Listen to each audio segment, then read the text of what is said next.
सरे हैं चिंको मिंको अब एकदम हमरा के पागल समझ लेले बाड़ी स यानी के कतना ही चढ़ा के भइल बाड़ी स हम समझत नहीं खी हैं आदमी सुनी त कहे कि फलाने होइसे बोला तरी यानी कि अपना मन लाजे ले हाज नहीं खे ता कहबे त डंटा देख ल जा ठीक ना पतो है के शासन में रखले बनी ली मम्मी बुझत नहीं ना मन हम का हई अरे मां जी है त दो साली कह तब घोड़ा तोड़ दे घोड़ा अबे जल्लू चक नहीं रवा के गरम के पानी लिया तो नहीं रो पाते रोके के बानू तू कहां कर लिया रे अरे ये घुमाती है तो फल बड़ू अरे हाथ तो वो बेदाम दूरिया कॉलर नहीं वो भूजत नहीं पता जोर से मार दे मम्मी जी रो का कसाई होई कसाई के बात बाटे ए जे यार बेर सो तहनी के ना एथु में रखम डेटिंग पता तहनी के खबर पचर के एथु न कर लगा बुसरे मम्मी बैठ डेटिंग को बाहर निकल बाहरी पानी ले पानी छुछे पानी पिए नी हां निकल हने निकल स्पॉन्ज खत्म हो गई मम्मी जी तब खत्म हो कैसे पहले हमरा के तू काहे ना कहली और डर लगत रहो ना कहली अरे हम सरकारी नौकरी करता नहीं रे हमरा पेमेंट देबे के बा तो तोहनी के मन खियावे में का दिक्कत परमानेंट ना मम्मी पेमेंट सिखाबी हमरा के सरकारी नौकरी मिल गइल बा काल के आधा रसगुल्ला हम खा लेले बानी बबुआ के जूठा रंग बबुआ खा ले रहो त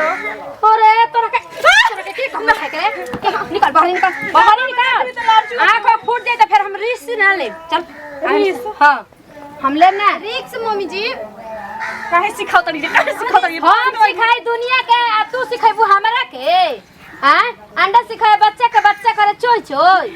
मम्मी रिस्क को हत रहनी है एकदम डेटिंग पर आ जान त मार के तुम लोग के पीठे फाड़ दे समझत नहीं खु जाए अभी चलो जल्दी नहीं मत डाल ले मुझे खाना बना जा खाना बनाए के बात बाटे तनी का पनीर में तू कहल रहनी पूरी छाने के ना पनीर नहीं खे आ बतानी तब तो हम बताओ तनी कैसे अरे बुढ़िया को मम्मी के पीछे छोड़ी अरे बाप रे तू त पीछे लो तो कहां पीटे लो हम ढेर पिटाई हो हमरे इजे लागल ना जी जो लागल ना अरे गदा मरला से कि ना मोट बन तमरा लागल कितना चोट अब हमर काम कैसे करम हमरा त आदमी चोट लाग गई मेरी छप के बैठ जा हम नहीं बानी करे खाती मेरी छप के बैठ जाई दीदी बताबो बाप माई के घर रे हई कुल चीज हम कब बनावत रहिया ना खात रहिया हई मुरई के साग बनाता मुरई के सब्जी बनावत है आलू के सब्जी बना 18 गो सब्जी बनता है छुराइल हां अपने खैया नीमन आलू के मटर का सब्जी पनीर के हमनी खातिर साग बनावतिया बुढ़िया हे भगवान ऐसन घर केहू के मत दे साथ मुदैयो के हमरा मत दे सही कॉल बा दीदी जेकरा नौकरी रहलन बड़े हिसाब से चलेला बताई तो का हिसाब से चलेला तार त टाइमो मिल गल के 12 झाड़े के उठी करे हम त बार लही नहीं खिचरले मार के बुढ़िया हमरा गोड़ फुला देले बिया बुझा नहीं का करी हमरो चोट लागल बा हां तू तो फूल गया ना भइल बाड़ू एही से बतावो हो उठ के हम दतुअन के हमरा खराई मार दल हमरा नसीब ना मिल के मुंह में तन चीनी पानी डाल के पी तो खराई मार दल से खाना बनी तबे नु खाई वो मम्मी खा ली है तब नु मम्मी के तो 12 व्यंजन अभी बनता बन जो करे बाद से हमनी के नसीब बटे आ कर्मे के हीन बानी मर्द ऐसन भेटा गल बकलोल चपाट ना तो ऐसे ना हम दिन रही पनीर पूरी बनेनी हो बचल बा जा खा लो करहिया बा चाट ले जीभिया से एकर मतलब कि खत्म हो गइल बा खइला से बुढ़िया टिफिन में ले गइल बिया कहले बे के बना के रखल रही से 3 प्रकार के हां दाल भात सब्जी बन जाई कहले बिया नु मुरई एगो दतनी ओही में तोरा सब्जी बनावे के बा ओही में तोरा साग बनावे के बा आ ओही में तोरा चटनी बना देवे के बा सब्जी माने 3 किस्म के हां हतनी तो होई दीदी नतिया मरद नो तबाही मचले बा यही बेरा फोन करतनी रुक जा तक हम बतावत तनी एही खातिर बियाह कइलो तू न से उद्धार कइला कि तार माई से उद्धार कइली हमरा से हां सुहाग रात के दिन तू हमरा भिजल के तार माई आई रही न तू जानती तो हमें घर में एक दिन ना रहती ओई सुधा हम चल गई रहती हमरा तो भूख लागल बूढ़ी अपने खाली कली बनावे के आव ना खा ल केनियो से हमरा के आव खा लो सबके हमरे से दुख बटे जाके नहीं किसी का धन न धिको तो जाके बनाओ बोलो तो ऐसे बनी बुझाता कि खा पी ले बनी का पता नगु खले तो हम खइले बानी हम तो दुखे में बानी बताओ हमरा कुछ समझ में नहीं किया बताओ हम हे तो हो गनी आए उम्र इतना बड़ हो कहती कि जाके पढ़ बेटावा आए आ शादी बियाह हो गइल बाटे अभी पढ़ाई के उम्र बा ऊ पढ़ाई लिख के अपन बन गेल तो का ई बियाह हो गइल बा तो हम पढ़ लिख लेबो आए बुझाते नहीं कि माई का हो गइल बाटे अरे ठीक बा नौकरी कर तड़ी करू चाहते नहीं के मतलब तू हमर बेटा हव हाँ आ ऊ तो मान तनी आन के हईस हमर तनको कहल कर तरीस हाँ हमर नौकरी कइले ना कइले कोनो सुख सवारत बा। अच्छा तो माई तो बात ठीके कह तड़ी। मान ला कि घर में नुकसान उथु ना होला तू तो मान ला कि मुरई आधा आधा काट कूट के दे तड़ी बनावे खातिर।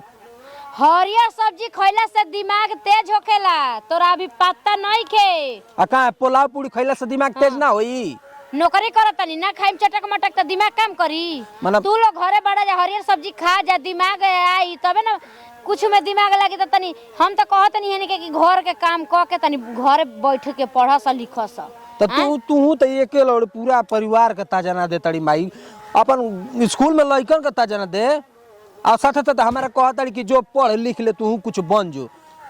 मतलब बियाह से पहले ना कहली हमरा के समझेबे कि ना समझेबे ई बता। समझा दे माई के हम समझा दे कोनो बात नहीं के लेकिन तू तोरा के कहत परहेज कि कर। थोड़ा भी कोशिश कर हम तोर नौकरी लगा देतनी। जब महतारी बाप नौकरी है बाटे त मन हम तोरा करे में का दिक्कत बा। माने कि हमरा कोशिश कैला से हम पुलिस इंस्पेक्टर बन जाइब। अरे काहे ना बन जेबा सरकारी नौकरी के बेटा हवा। ए माई देख बुद्धि तब आवेला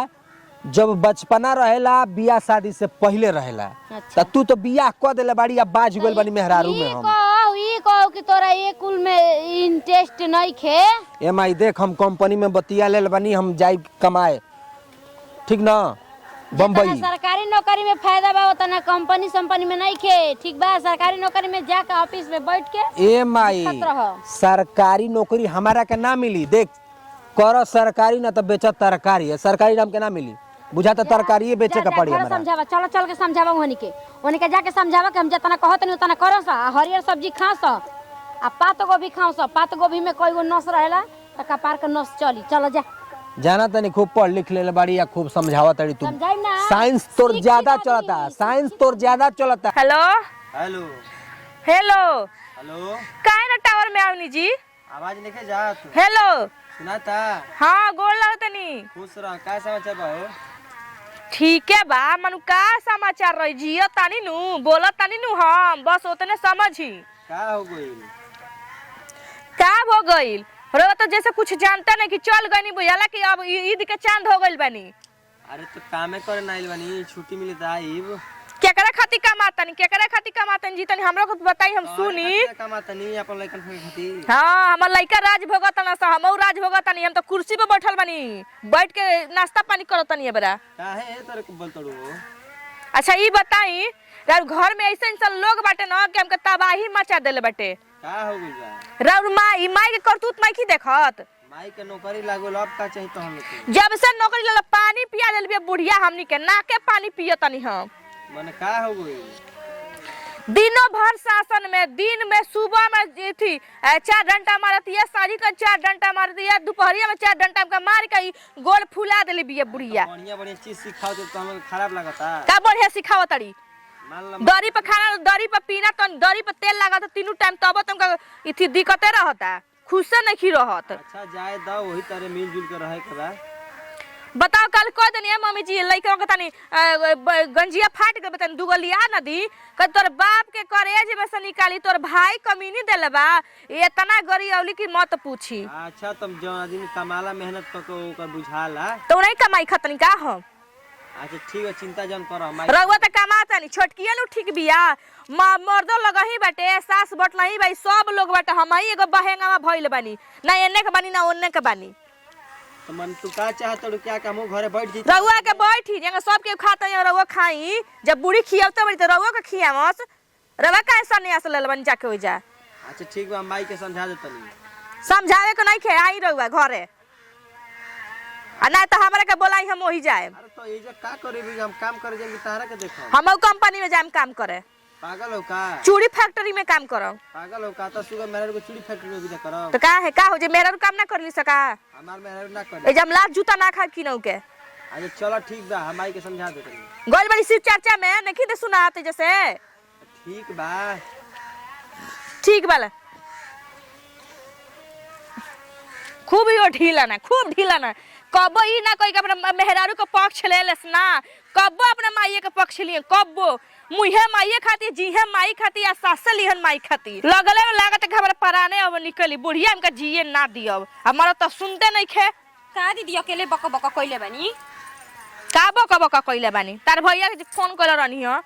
भैया जी का कहतनी कि माई के का बोलत हो जब माई का नौकरी लागल तो माई निमन निमन गुण सिखावती तो सीख जान।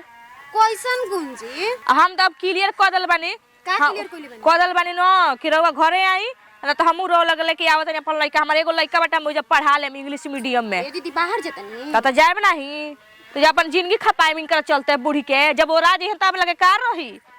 का लइका कुल के देखाइबो का हम लइका कुल के बढ़िया से लिखिए सना तो बोका बन के रहिए सन। दीदी रउआ तो बाहर चल जाई हमार तो होता ना मतलब बोलिए ना सुने ले जानते बानी पागल बौरा लेखा करे ले हम कहां जाई जी। अब तू अपन देखो हम तो अपन देख लेनी।